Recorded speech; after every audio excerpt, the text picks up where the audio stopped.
Everything is in place. The preparations have started actually 2 years back, and wide range of preparations.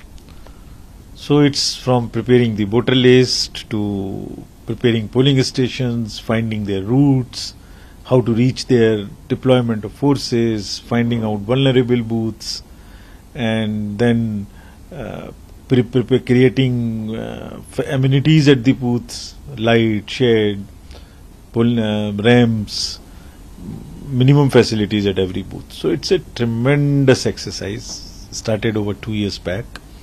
Also the great technological interventions which are there. So everything is prepared. Over, say, how much? Roughly 1.86 lakh polling stations to go on the first phase polling, with around 16.86 crore voters. So everything is set. It's now for voters to come and vote in large numbers on every polling station. Sir, how special is this for the world's largest remote eye on India, how the election is conducted? So how do you plan to tackle that? In a most free, fair, peaceful, inducement-free manner, and with the largest possible participation of our voters, all alike, old age, young, women, transgender, everybody together coming to vote, enjoying the power of one vote, standing in the queue, everybody alike, equal vote, and in a truly environment of the festival of democracy, Chunav ka Parv, as we call it, Desh ka Garv. So everybody coming there. That's what is the biggest testament to the greatness of the Indian elections. So how important is the women participation in these general elections? Tremendous, and we have been focusing on both these very, very meticulously. So large number of young voters have been added. We made an amendment in the Act where qualifying dates were made 4 instead of 1 on 1st January of every year. So there are large number of young voters. There are voters in transgenders. It's a truly inclusive voter list which has been prepared. Now, campaigning of first phase is over. Silent period is over. Now this is the day of polling, first one. So it's for the voters to come, enjoy it at the polling station. So you mentioned that there are about 1 point voters. How much you have seen that in increase from the previous elections, and what is the one message that you want to give to the people who are going to come for the first time? It's very enthusiastic to see that young voters got enrolled. We also did a lot of activities in the colleges and very youth-specific activities, appointed especially ERO for youth. We see a lot of enthusiasm. We have done a lot of awareness activities also amongst youth, so that, if there is any kind of apathy, it doesn't happen. So if you keep using your finger on the social media, on the phone whole day, this is the time to spend 5 minutes and enjoy the power of voting at the polling station. Press the button of the electronic voting machine there, and I'm sure this time our young voters are going to come not only alone, but we have appealed to them to become our ambassadors, to become our influencers, bring as many friends as possible, family members to the polling station, enjoy that festival, feel that responsibility of electing your own government. And so how would you ensure that people who are old age, they get their maximum rights of voting?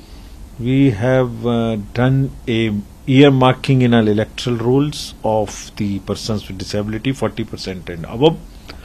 There is a facility to them to cast vote from the comfort of their home, if they so want. But our experience is many of them want to come to the polling station, and we provide them a volunteer, we provide them the wheelchairs, and it's not a question of physical comfort which we provide. It's a question of giving them the due respect, the empowerment.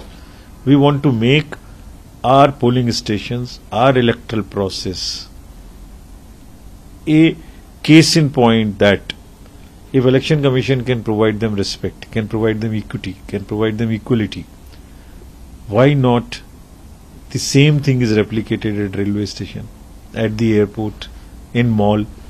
So we have issued great guidelines also to political parties to be very sensitive while talking about the persons with disability. It's their due. They are actually more capable than most of us, because it's a question of just giving them those opportunities. So you also said recently that displaced people in Manipur, they would be able to vote from there. How would you make that happen? The phase 1 is the election. Today they will vote in Manipur, and we have made a special scheme that in the camps they will be. We will make all facilitation to vote. There are more than 18,000 who have already registered with us for voting from the camps. Our teams will take their vote wherever they are. We'll ensure. Our attempt was and is that nobody is disenfranchised because of this. Everybody is given a chance to vote. Anybody, postal ballot, through camp, through wherever. So we have done thing, and I'm sure people will vote and establish a point that it's the ballot which gives the answers. So just last question, you recently said that to tackle 4 M's, muscle power, money, misinformation and model code violation. How do you think you'll plan to tackle it when it comes to security and make sure that there is no violence? So far there is none. That's the proof. So far all the 4, we are actually reporting on all the 4 to the media and to everybody at large. What we did about MCC cases, what is about the money seizures we have done, what's about the misinformation we are handling. So everything is being reported, and today is the day of voting. A large number of SSTs, FSTs, police force are there, webcasting. Large number of security and non-security measures are in place. The only point is that people must come and vote. Please come and vote. Whosoever is listening, please come and vote. It's the phase 1, and there are 7 phases to come. Find out your polling station through our applications. Find out, we have distributed VIS, voter information slips, to everybody's house. 16 crore, more than 16 crore voter slips have been distributed in phase 1. It's a kind of an invitation which is reaching your house that this is your polling station, this is your voter list, please come and vote. So all alike, youth, male, female, old age, transgender, everybody we are looking. Our staff are very, very well trained teams are there at all the polling stations to welcome you.